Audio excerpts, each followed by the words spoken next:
Welcome to Combat Zone 360, where we discuss everything military. Today on our show, we have Mike Fidanza. Today, we're going a little off a topic with the military. It's a charity that's really near and dear to my heart. It sits in with the 9/11. It's a flag football fallen heroes charity football tournament. Thank you for joining us today. My pleasure. Thank you for having me. Thank you. And I understand that you actually served with the NYPD, correct? Yes, I did for 22 years. For 22 years. And what were the years that you served within?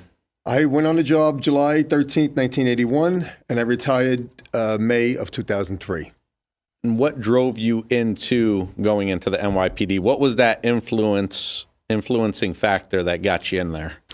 My brother was on the job at the time. He's 10 years older than me, so he was already on the job, and he was my influence in becoming a police officer. Okay. And were you born and raised here in Staten Island, or did you actually come here later in life? Oh, no, I was actually born in Manhattan, in Harlem. Oh, okay. I was raised in the Bronx, and then I just came here, I think it was June of 2001, right before 9/11. Oh, wow. Yes. So you're trying to hit all 5 boroughs, huh? I did. I lived in every borough, as a matter of fact. I did. There you go. So this football tournament that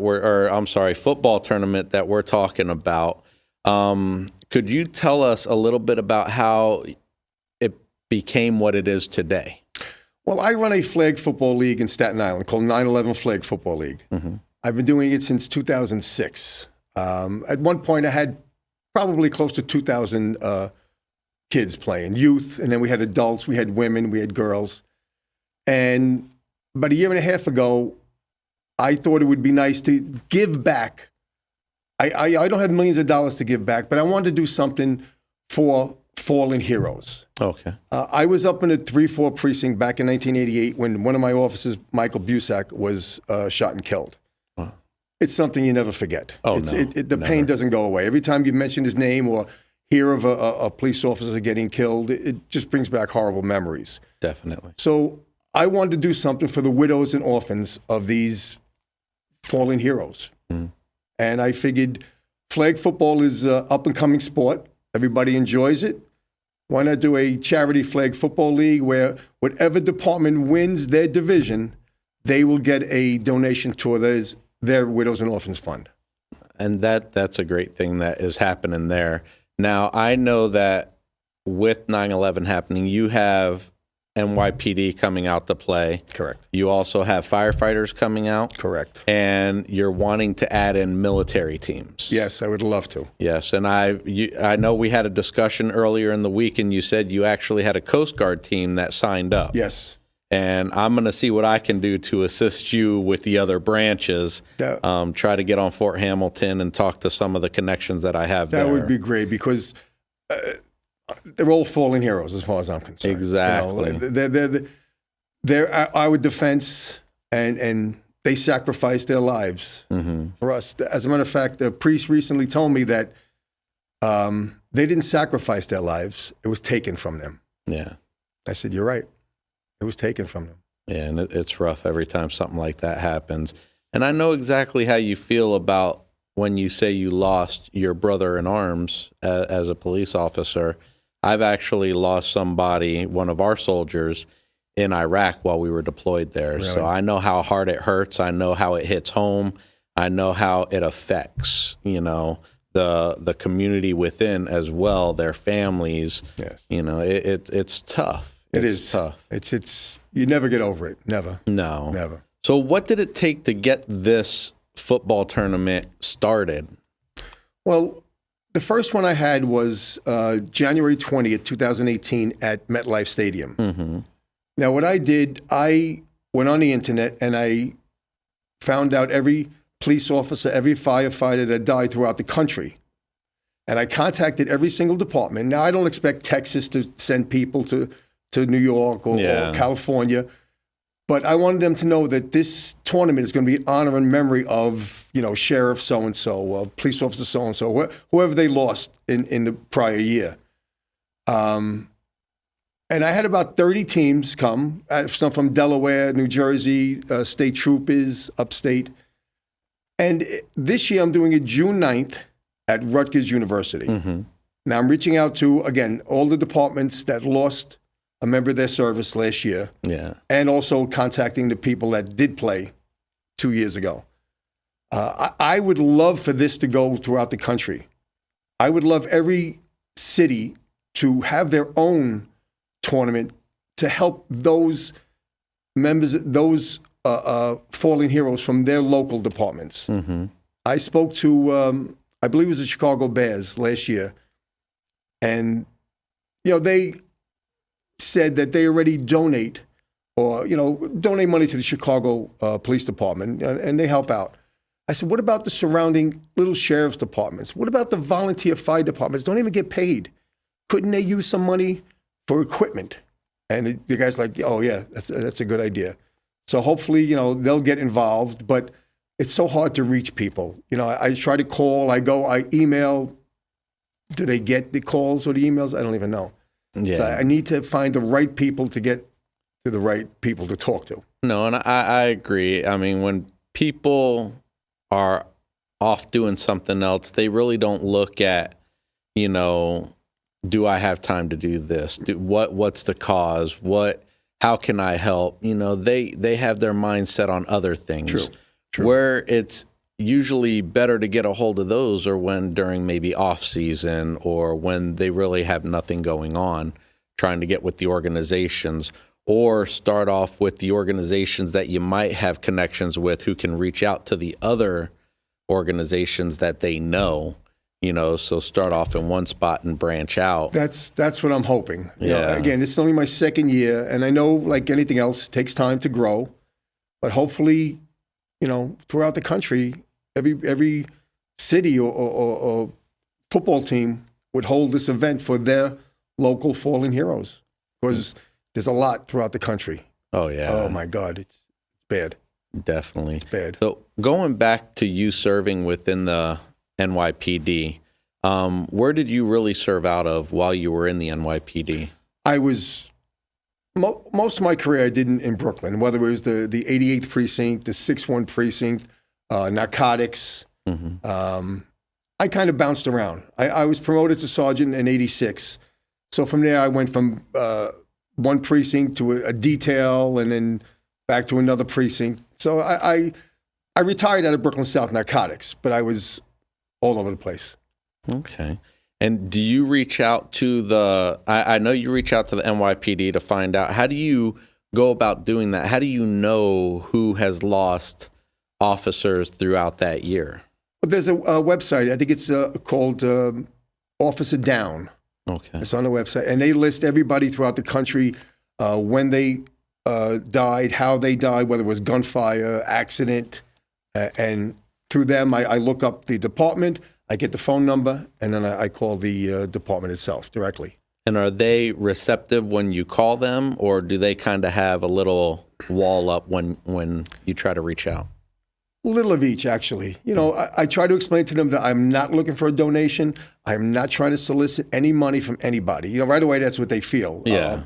And I said, no, all I want you to know is that, Sheriff Smith is going to be honored and remembered at this event. And if your department would like to put in a team to the tournament, and if your department wins, your department will get the donation towards your widows and orphans. Mm-hmm. Again, I don't expect California, Texas to come to New York to play, but maybe someday they'll hold their own. Exactly. That's what I'm hoping. And if we get the military involved, that would be great. That would be amazing. That would be great. And how do you reach out for the FDNY or the firefighters throughout the nation? Through the Stephen Siller Tunnels to Towers Foundation. Okay. They're helping me out. Blue Lives Matter is helping me out. Mm-hmm. The woman who runs the Angels Circle over on Fingerboard Road and Highland Boulevard. Okay. It's, I don't know if you know where it is. It's a little circle with every picture that somebody from Staten Island, I believe, died on 9/11. Oh, wow. Yeah. There were so many organizations that do a lot of things that we don't even realize because it's not as big as some of the other ones. Exactly. But a lot of people, they still remember. Yeah. Most people realize that 9/11 changed our lives and the way we live. Very much. Forever. So. Yeah. Forever. It changed a lot of things. Yeah. And do they have a site up so you can actually reach out to fire departments outside of the New York City area? No, I don't believe so. I do it myself personally. Oh, okay. So how do you find out about those firefighters outside of the New York area? There's also a website. I don't remember the name of it right now, but same thing like Officer Down. It lists any firefighter that died throughout the country and their department, and when they passed and things like that, and how they passed. Okay. And could you talk to us about how a day within this tournament is going to happen? Well, it starts 9 o'clock in the morning, and it's a 16-team. There's two divisions, one from 9 in the morning till 3 in the afternoon, one from 3 in the afternoon to 9 at night. Okay. There's 16 teams, that's maximum in each division. You're guaranteed to play at least 3 games, and then from there, the third game is the playoff. So it dwindles down little by little, and then you go to the championship game, and whoever wins, whatever, like Wall Township, New Jersey won the morning last year. They got $6,000 to their widows and orphans. Nice. Blue Lives Matter won the evening. They got $6,000. Okay. And then I donated $6,000 to the Mount Sinai World Trade Center Health Clinic. Takes care of anybody affected with 9/11 disease. Don't have to be a cop, fireman. There are iron workers there. There were so many people there. And there's so many people dying from 9/11 disease. Exactly. This Mount Sinai takes care of anybody affected by it. So they got a donation.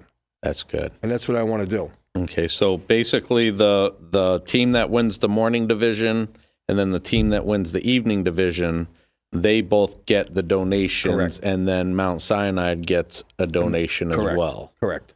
Okay, so the money does go. Now, if people did want to come out and watch the game, how would they go about doing that? They could go to my website, 911ffl.org. Mm-hmm. My phone number's on there. They could call me up. But it's going to be June 9th at Rutgers University, the Newark campus. Okay. Their practice facility, it's amazing. It's a beautiful place. Yeah. I have had people say they want to come and watch because it's going to be June, going to be a nice day. Exactly. And, like some people who retired and like myself, I'm not going to play, 63 years old. Exactly. But, people want to go watch. They still feel the bond. Of course. And the cause. They know everything is going, 100% of the proceeds is donated. Yeah. Depends on which department wins. Okay.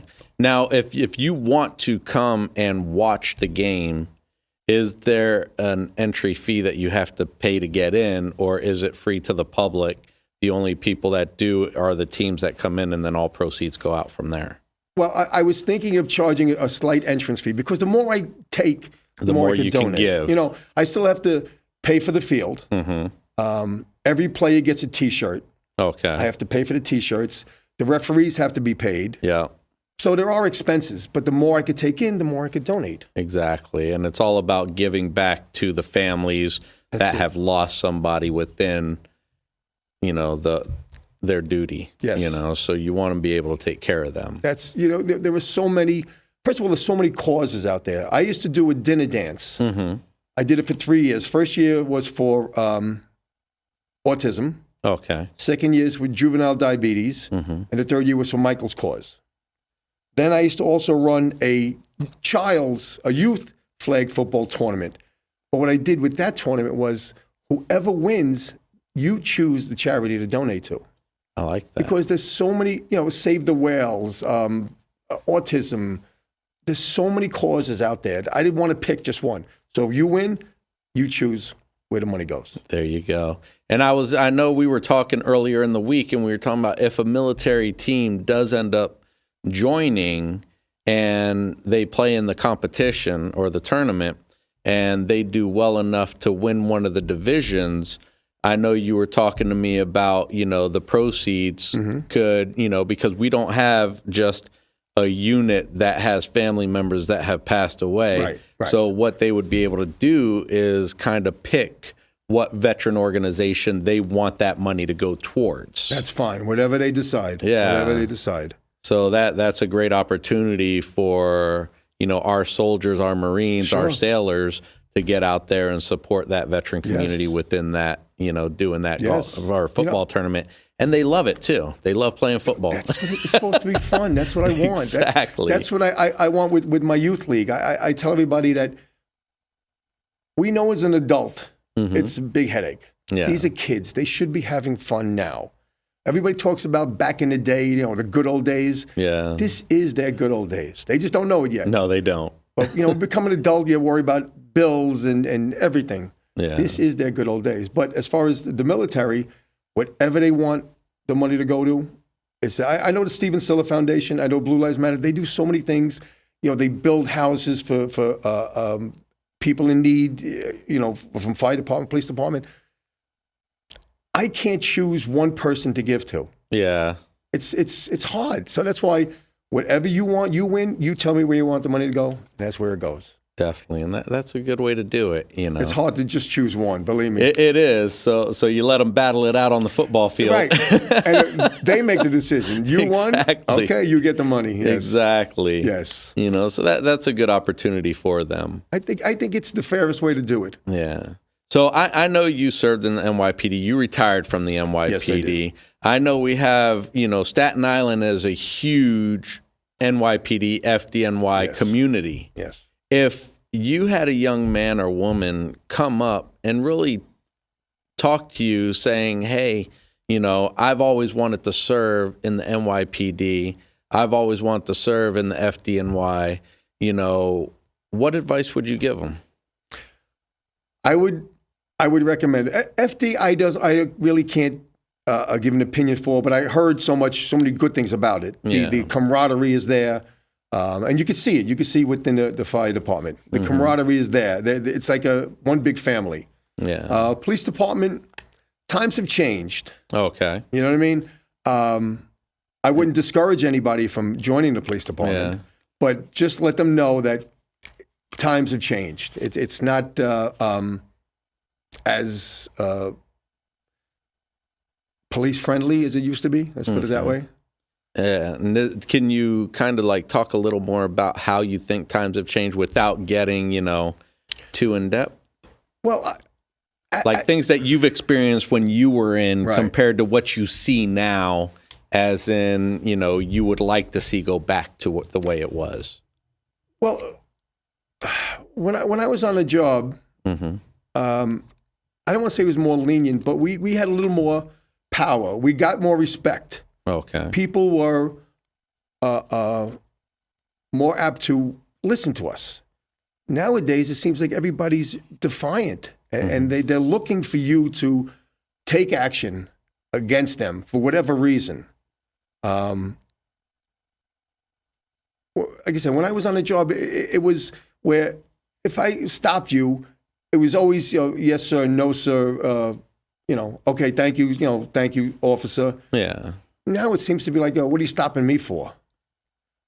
Yeah. You know, the attitude of people have changed. You know, so like I said, I won't discourage anybody, but I want the people who are becoming police officers to realize that. Yeah. You have to have thicker skin than you ever did before. No, and I agree with that because it works the same way even if you're in the military. Yes. For example, when I came in '95, you know, I was dealing with a lot of people that were getting ready to retire from the Vietnam era. Mm-hmm.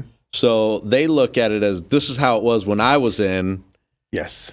And then these young bucks come in, and I didn't understand what they were talking about. I was sitting there, I was like, oh, they're always bashing on us. They think they're, you know, this or that. And it's like, as my career progressed within the military, it kind of clicked on that's what they were talking about. Because when it came to my retirement, I always sit there and I looked at, these young punks don't know what's going on. These guys are soft. These guys are this. These guys are that. Well, I do catch myself saying, well, they don't know what it was like then. Yeah. So they don't know the difference. So I guess it's okay. It's like things change every generation. It's true. And it's crazy. Yeah. So I feel the same way. You know, if somebody came up to me, yeah, I would recommend the military. It's a great opportunity to progress in your life. Same with NYPD, same Yes. with FDNY. It's your way of giving back. And yes, it might be harder nowadays than it was when you guys were there, but it's like the reverse in the military. It was harder back then compared to yes. now. Yes. But it's one of those things where they're giving back, they're getting that fulfillment, you know, because when I grew up, I always wanted to be a cop. Did you? Always. Yeah. But there were people in my life that I really didn't get along with. So I joined the military to get away from that. Okay. And I looked at, well, this will allow me to serve the people in the country on a higher level. Yes. And I did 3 years. I got out for a year and a half, came back in, did a total of 21 years. Did you really? Yeah. And is like the same thing that happens. I see it every day. It's true. Yeah. And But in your 21 years, I'm sure, like myself, I work with some really great people. exactly. You know. But I'm sure you work with some really not so great people too. Yes, but the good people outweighed the bad. It really did. I agree. It really did. And I tell everybody, you can learn no matter what type of leader you had. Yes. Have it be a good leader or have it be a bad leader. You can learn from all of them. That's right. Yeah. That's right. But I enjoyed it. I did 22 years. I really did. I enjoyed it. Nice. I worked, like I said, I worked with great people. We had a lot of laughs, which is part of the job. Exactly. You have to laugh too. Saw some pretty horrible things. Very much so. That I remember. I was retired about 3 years, and I'm sitting in my kitchen one day, and I'm thinking back on different situations, different jobs I went to, and I'm like, wow, that was pretty close. Wow, if this happened this way instead of that way, things might have been different right now. Exactly. But you don't think about it when it's happening. You can't. But afterwards, you realize that, like, there's sometimes I read on Facebook when a cop gets killed, they're like,